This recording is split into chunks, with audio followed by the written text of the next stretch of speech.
Welcome student of class 11 Commerce, Bookkeeping and Accountancy on our YouTube online teaching channel. Student, yesterday we studied the syllabus of bookkeeping and accountancy. We hope you have seen and studied this syllabus at home. Today we have going to start the first chapter on this syllabus, Introduction to Bookkeeping and Accountancy. My name is Gaikwad KK. I am account teacher. Let's get started. The first chapter, Introduction to Bookkeeping and Accountancy. First is Evolution of Accounting. In India, Chandragupta Maurya's regime, Minister Kautilya wrote a book named Arthashastra, wherein some references can be traced regarding the way of maintaining accounting records. Afterward, it was called as Deshinama. In the year 1494, Luca de Borgo Pacioli, an Italian merchant, introduced double entry bookkeeping system. Evolution of accounting यालाच आपण लेखांकनाची उत्क्रांती असं देखील म्हणतोय. आपल्या विषयाचं नाव आहे बुककीपिंग अँड अकाउंटन्सी. याचा अर्थ पुस्तपालन आणि लेखाकर्म. बुक कीपिंग याला आपण मराठीमध्ये पुस्तपालन म्हणणार आणि अकाउंटन्सीला आपण लेखाकर्म म्हणणार. या दोन्ही कन्सेप्ट्स वेगवेगळ्या आहेत. बुक कीपिंग ही स्मॉल कन्सेप्ट आहे, तर त्यापेक्षा विस्तृत अशी अर्थाची कन्सेप्ट म्हणजे अकाउंटन्सी आहे. म्हणून ज्या ठिकाणी बुक कीपिंग संपतं त्यानंतर सुरू होतं अकाउंटन्सी. म्हणून पुस्तपालन आणि लेखाकर्म याच्या संदर्भामध्ये थोडीशी हिस्ट्री आपल्याला माहीत असणं गरजेचं आहे. म्हणून त्याची उत्क्रांती कुठून झाली या संदर्भामध्ये आपल्याला काही माहिती या प्रकरणामध्ये दिलेली आहे, की ज्यामध्ये आपल्याला सांगितलं in India Chandragupta Maurya's regime minister Kautilya wrote a book named अर्थशास्त्र. भारतामध्ये चंद्रगुप्त मौर्य नावाचा जो राजा होता, या राजाच्या मंत्रिमंडळामध्ये कौटिल्य नावाचा एक मंत्री होता, की ज्याने एक पुस्तक लिहिलं अर्थशास्त्र, wherein some references can be traced regarding the way of maintaining accounting records. Afterward, it was called as देशीनामा. त्याने लिहिलेल्या अर्थशास्त्र या पुस्तकामध्ये अकाउंटन्सी लिहिल्याचे काही संदर्भ दिलेले आहेत. याचा अर्थ की अकाउंटन्सी लिहिण्याची पद्धती ही मौर्य कालखंडापासून आलेली आहे. पुढे त्याचं नाव देशीनामा म्हणून प्रचलित झालं. In the year 1494, Luca de Borgo Pacioli, an Italian merchant, introduced double entry bookkeeping system. 1494 सालामध्ये लुका दे बार्गो पॅसिओली नावाचा एक इटालियन मर्चंट होता. याचा अर्थ इटालियन व्यापारी होता. या व्यापाऱ्याने डबल एंट्री बुककीपिंग सिस्टीम ही अस्तित्वात आणली किंवा सुरू केली. आता आपल्याला अकाउंटन्सी लिहिण्याच्या दोन पद्धती माहिती असणं गरजेचं आहे. जसं सिलेबसमध्ये पण आपण पाहिलं की प्रकरण क्रमांक 2 मध्ये आपल्याला प्रकरणाचं नाव सांगितलं meaning and fundamentals of double entry bookkeeping system, आणि प्रकरण क्रमांक 10 मध्ये सांगितलं सिंगल एंट्री सिस्टीम. याचा अर्थ व्यवसायाचं अकाउंटन्सी लिहिण्याच्या एकूण दोन पद्धती आहेत. पहिली पद्धत आहे सिंगल एंट्री सिस्टीम आणि सेकंड मेथड जी आहे तिला आपण म्हणतो डबल एंट्री बुककीपिंग सिस्टीम.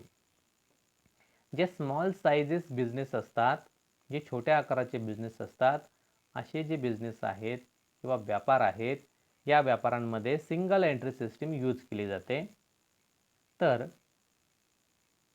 जे मोठ्या आकाराचे व्यवसाय आहेत, लार्ज साइज बिझनेसेस आहेत, अशा बिझनेसमध्ये double entry bookkeeping system use केली जाते. मग या ठिकाणी आपल्याला सांगितलं की 1494 मध्ये लुका दे बार्गो पॅसिओली नावाचा जो इटालियन मर्चंट आहे, या इटालियन मर्चंटने, इटालियन व्यापाऱ्याने पहिल्यांदा डबल एंट्री बुककीपिंग सिस्टीम अस्तित्वात आणली. म्हणून प्रकरणाच्या दृष्टिकोनातून ही जी उत्क्रांती आहे ही आपल्याला माहिती असणं गरजेचं आहे. ठीक आहे, तर ती व्यवस्थित लक्षामध्ये ठेवा. Then next, meaning and definition. First, meaning. In simple word, the bookkeeping means recording of the business transaction in the books of account in a systematic way. All the monetary transactions are recorded date-wise for accurate business result from such record at the end of accounting year. Bookkeeping is an art or science of systematic recording, classifying and summarizing the financial transactions of business particular generally 1 year. बघा आता meaning मध्ये आपल्याला काय सांगितलंय. In simple word, the book keeping means recording of the business transactions. आता transactions याचा अर्थ होतो व्यवहार. आता आपल्याला बुक कीपिंग करायचं म्हणजे काय करायचं, तर recording of the business transaction. Transaction म्हणजे व्यवहार, म्हणजे व्यवसायाचे व्यवहार रेकॉर्ड करायचे, नोंद करायची. व्यवसायाच्या व्यवहारांची नोंद पुस्तकामध्ये करणे म्हणजेच बुक कीपिंग करणे. In the books of accounts in systematic way, all the monetary transactions are recorded date wise. आता मॉनिटरी ट्रान्झॅक्शन्स म्हणजे काय. ट्रान्झॅक्शन याचा अर्थ व्यवहार. व्यवहाराच्या दोन पद्धती आहेत, monetary transactions and non monetary transactions. मग आता मॉनिटरी ट्रान्झॅक्शन याचा अर्थ काय होतो, तर ज्या व्यवहारांमध्ये प्रत्यक्ष पैशांचा संबंध येतो असे व्यवहार म्हणजे मॉनिटरी ट्रान्झॅक्शन. आणि सेकंड आहे नॉन मॉनिटरी ट्रान्झॅक्शन. याचा अर्थ ज्या व्यवहारांमध्ये पैशांचा संबंध येत नाहीत असे व्यवहार म्हणजे नॉन मॉनिटरी ट्रान्झॅक्शन. म्हणून अकाउंटन्सीमध्ये फक्त मॉनिटरी ट्रान्झॅक्शन्स आर रेकॉर्डेड. फक्त मॉनिटरी ट्रान्झॅक्शन्स रेकॉर्ड करायचे, non monetary transaction not recorded in the books of accounts. मग याच्यामध्ये उदाहरण आपल्याला देता येईल. नॉन मॉनिटरी ट्रान्झॅक्शन याचा अर्थ वस्तू विनिमय. मग आता वस्तू विनिमय आपल्याला माहिती आहे की वस्तूच्या मोबदल्यामध्ये वस्तू देणं. या ठिकाणी पैशांचा संबंध येतो का, तर येत नाहीत. म्हणून असे ट्रान्झॅक्शन्स हे अकाउंट्समध्ये रेकॉर्ड होत नाहीत. पुढे म्हटलंय for accurate business result from such record at the end of accounting year. आपल्याला बिझनेसचे रिझल्ट पाहिजे आहे. मग आता बिझनेसचे रिझल्ट्स काय असणार आहेत, to find out net profit or net loss of the business. म्हणजेच आपण अकाउंटन्सी का रेकॉर्ड करतोय, तर आपल्याला व्यवसाय संस्थेचे रिझल्ट पाहिजे आहे. मग रिझल्ट काय असतात, तर आर्थिक वर्षामध्ये व्यवसाय संस्थेला फायदा झाला आहे की तोटा झाला आहे हे शोधणं म्हणजे बिझनेस रिझल्ट शोधणं. असे बिझनेस रिझल्ट शोधण्यासाठी आपण अकाउंटन्सी मेंटेन करतो end of accounting year. End of accounting year याचा अर्थ वर्षाच्या शेवटी. मग अकाउंटिंग इयर काय असतं, तर दरवर्षी अकाउंटिंग इयर 1 एप्रिलला सुरू होतं आणि 31 मार्चला संपतं. म्हणजेच अकाउंटिंग पिरियड जो आहे तो 12 मंथ्सचा आहे, 12 महिन्यांचा आहे किंवा 1 वर्षांचा आहे, की ज्याची सुरुवात 1 एप्रिलला होते आणि 31 मार्चला संपते. म्हणून हे जे अकाउंटिंग रिझल्ट्स आहेत, बिझनेस रिझल्ट्स आहेत, ते वर्षाच्या शेवटी याचाच अर्थ 31 मार्चला तयार केले जातात. नेक्स्ट म्हटलंय bookkeeping is an art or science of systematic recording, classifying and summarizing the financial transaction of business particular generally 1 year. आता या ठिकाणी आपल्याला म्हटलं बघा, bookkeeping is an art or science. bookkeeping काय आहे, तर एक कला आहे आणि विज्ञान देखील आहे. मग आता कला आणि विज्ञान का म्हटलं, कारण अकाउंटन्सी लिहिणं ही एक कला आहे की जी आपण सिस्टमॅटिक पद्धतीने लिहितो, तपशीलवार लिहितो, स्टेप बाय स्टेप लिहितो. म्हणून ती लिहिण्याची एक पद्धत असते आणि ती पद्धत कलाने अवगत होते. म्हणून आपण त्याला book keeping is an art असं म्हणतो.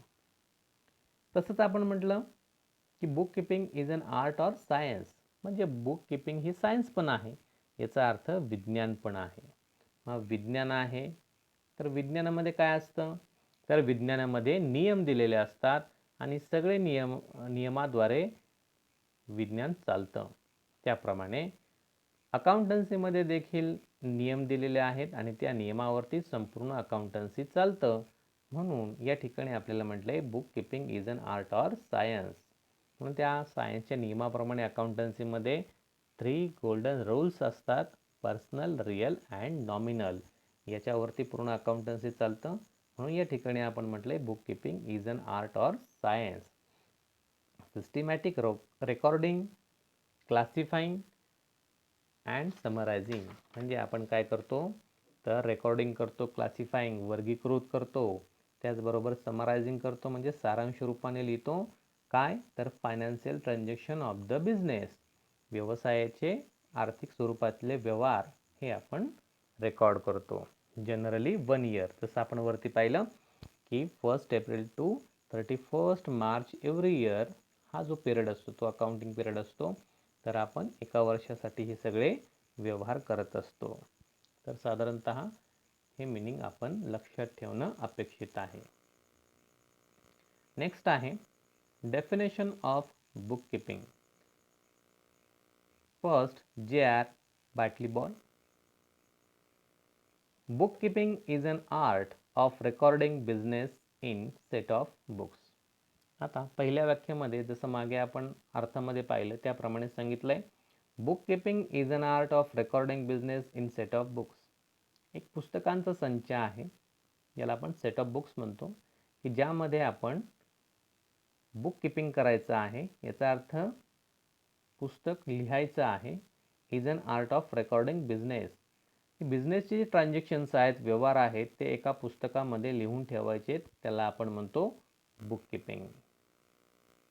सेकंड जी व्याख्या दिलेली आहे ती आहे आर्यन कार्टर यांनी केलेली. ते म्हणतात book keeping is the science and art of correctly recording in the books of accounts all those business transactions that result in transfer of money or money's worth. मग आता कार्टर म्हणतात की book keeping is the science and art, जसं आपण अर्थामध्ये पाहिलं की book keeping ही कला पण आहे आणि विज्ञान पण आहे आणि याच्या साहाय्याने आपण व्यवसाय संस्थेचे ट्रान्झॅक्शन्स रेकॉर्ड करतो. That result in transfer of money's worth, पैशांचे व्यवहार किंवा पैशांची किंमत ज्याला प्राप्त झालेली आहे अशा स्वरूपातले सर्व व्यवहार आपण रेकॉर्ड करून ठेवतो, त्याला आपण बुक किपिंग असं म्हणतो. साधारणतः ह्या 2 व्याख्या आपण लक्षात ठेवूयात. नेक्स्ट आहे फीचर्स ऑफ बुक किपिंग, म्हणजे बुक किपिंगची वैशिष्ट्ये काय आहेत.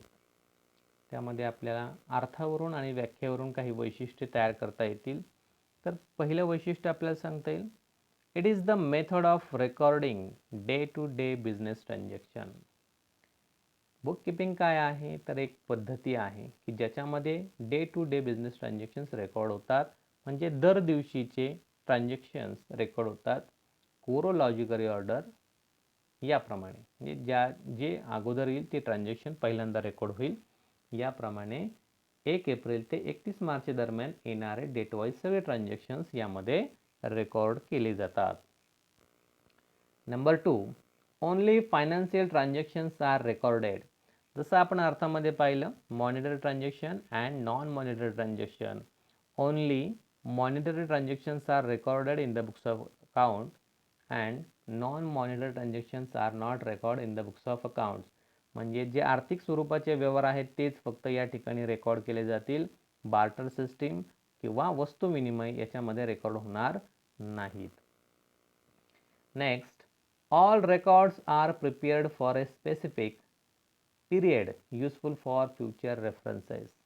म्हणजे आपण ठराविक कालावधीसाठीच हे ट्रान्झॅक्शन्स रेकॉर्ड करतो. जनरली याचा जो पिरियड किंवा कालावधी आहे तो 1 वर्षांचा असतो किंवा 12 महिन्यांचा असतो, की जो सुरू होतो 1 एप्रिल आणि संपतो 31 मार्चला.